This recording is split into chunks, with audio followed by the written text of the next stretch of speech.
जय श्री कृष्ण। दोस्तों, हमने 9वें अध्याय में देखा था कि कैसे भगवान श्री कृष्ण ने राज विद्या और राज्य विजय योग के बारे में अर्जुन को बताया था। अभी 10वें अध्याय में वो आगे अर्जुन से कहते हैं कि हे अर्जुन, मेरी उत्पत्ति को अर्थात विभूति सहित लीला से प्रकट होने वाले न देवता लोग जानते हैं और न महर्षि जन ही जानते हैं, क्योंकि मैं सब प्रकार से देवताओं का और महर्षियों का भी आदि कारण हूँ। जो मेरे को अजन्मा अर्थात वास्तव में जन्म रहित या अनादि जानते हैं तथा लोगों का महान ईश्वर तत्व से जानते हैं, वह मनुष्यों में ज्ञानवान पुरुष संपूर्ण पापों से मुक्त हो जाते हैं। दोस्तों, इस 10वें अध्याय में भगवान श्री कृष्ण उनके रूप का और उनके ऐश्वर्य की कथा कहते हैं। आगे भगवान कहते हैं कि निश्चय करने की शक्ति एवं तत्वज्ञान और अमूढ़ता या क्षमा, सत्य तथा इंद्रियों का वश में करना और मन का निग्रह तथा सुख दुख, उत्पत्ति, प्रलय एवं भय अभय भी और अहिंसा, समता, संतोष, तप, दान, कीर्ति और अपकीर्ति, यह सब प्राणियों के नाना प्रकार के भाव भगवान के श्री कृष्ण के से ही होते हैं। आगे भगवान कहते हैं कि सप्तर्षि यानी 7 जो ऋषि है वो और उनसे 4 भी पूर्व में होने वाले 4 सनकादिक ऋषि, स्वयंभू आदि 14 मनु, ये सब भगवान के भाव से ही उत्पन्न होने वाले हैं। आगे भगवान कहते हैं कि जो पुरुष इस मेरी परमेश्वर और परम ऐश्वर्य रूप विभूति को और योग शक्ति को तत्व से ही जानते हैं, वह पुरुष निश्चय ही ध्यान योग द्वारा मेरे से ही एक ही भाव से स्थित होते हैं। इसमें कुछ भी संशय नहीं है। वे निरंतर मेरे को में ही मन लगाने वाले और मेरे को ही प्राणों को अर्पण करने वाले हैं। उन निरंतर मेरे में ध्यान लगाए हुए और मुझे प्रेम पूर्वक भजने वाले भक्तों को मैं वह तत्व ज्ञान रूप योग देता हूँ कि जिससे वह मेरे को ही प्राप्त हो जाए। उनके ऊपर अनुग्रह करने के लिए ही मैं उनके अंतःकरण में एक ही भाव से स्थित होता हूँ और अज्ञान से उत्पन्न हुए अंधकार को प्रकाशमय तत्व ज्ञान रूप दीपक द्वारा वो नष्ट करता हूँ। इस प्रकार बोलने के पश्चात अर्जुन उनसे प्रश्न करते हैं कि हे जनार्दन, अपनी योग शक्ति को और परमेश्वर रूप विभूतियों को फिर भी विस्तार पूर्वक कहिए, क्योंकि आपके अमृतमय वचनों को सुनते हुए मेरी तृप्ति नहीं होती। तो अभी अर्जुन भगवान से पूछते हैं कि उनकी विभूतियों का वर्णन कीजिए।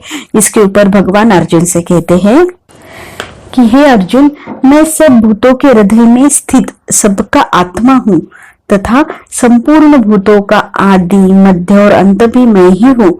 हे अर्जुन, मैं आदिति के 12 पुत्रों में विष्णु अर्थात वामन अवतार और ज्योतियों में किरणों वाला सूर्य हूँ तथा मैं ही 49 वायु देवताओं में मरीचि नामक वायु देवता और नक्षत्रों में नक्षत्रों का अधिपति चंद्रमा हूँ।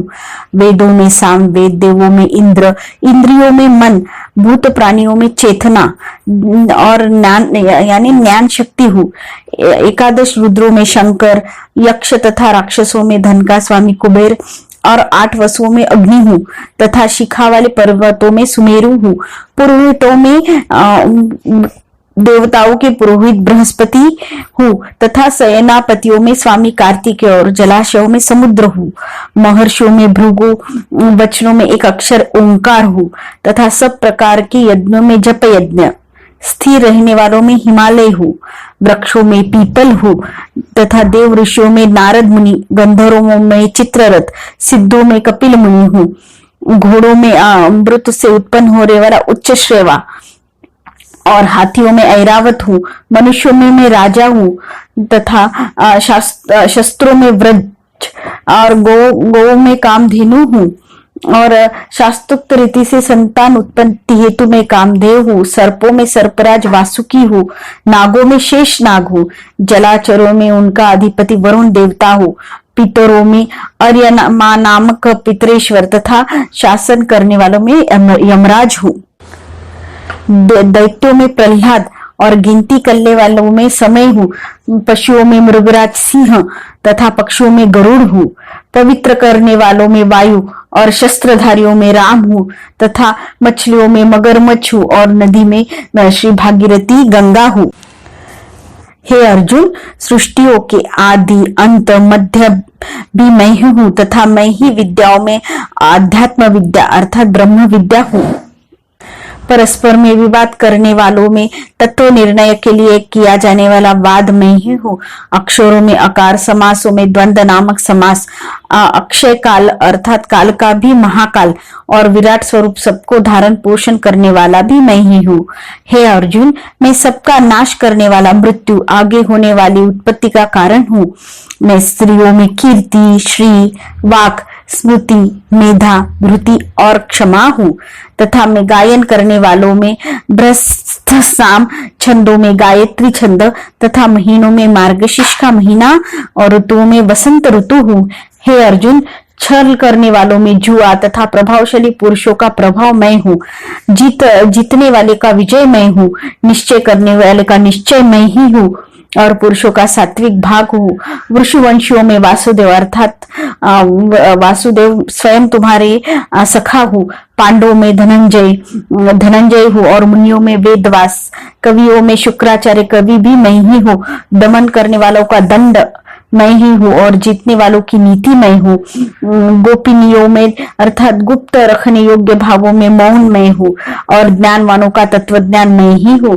और हे अर्जुन, जो सब भूतों की उत्पत्ति का कारण है वह भी मैं ही हूँ, क्योंकि ऐसा वह चर और अचल कोई भी भूत नहीं है कि जो मेरे से रहित हो, इसीलिए सब कुछ मेरा ही स्वरूप है। हे अर्जुन, मेरी दिव्य विभूतियों का अंत ही नहीं है। यह तो मैंने अपनी विभूतियों का विस्तार तेरे लिए एक देश से अर्थात बहुत संक्षिप्त से कहा है। भगवान कहते हैं कि इसलिए हे अर्जुन, जो भी विभूति युक्त अर्थात ऐश्वर्य युक्त एवं कांति युक्त शक्ति युक्त वस्तु है उसको तू मेरे ही अंश से उत्पन्न हुआ जान। अथवा हे अर्जुन, इस बहुत जानने योग्य तेरा क्या प्रयोजन है। मैं इस संपूर्ण जगत को अपनी योग माया से एक अंश मात्र से धारण करके स्थित हूँ, इसलिए मेरे को ही तत्व से जानना चाहिए। तो दोस्तों, भगवान श्री कृष्ण और अर्जुन के संवाद में विभूति योग नामक के 10वां अध्याय समाप्त होता है, जिसमें श्री कृष्ण ने उनका ऐश्वर्य कहा है, उनकी व्याप्ति कही है और उन्होंने कहा है कि सब चल अचल जो भी पदार्थ है वो सब उन्हीं के ही रूप है और उन्हीं का ही स्वरूप है। तो फिर से मिलते हैं अगले वीडियो में। राधे राधे दोस्तों, जय श्री कृष्ण।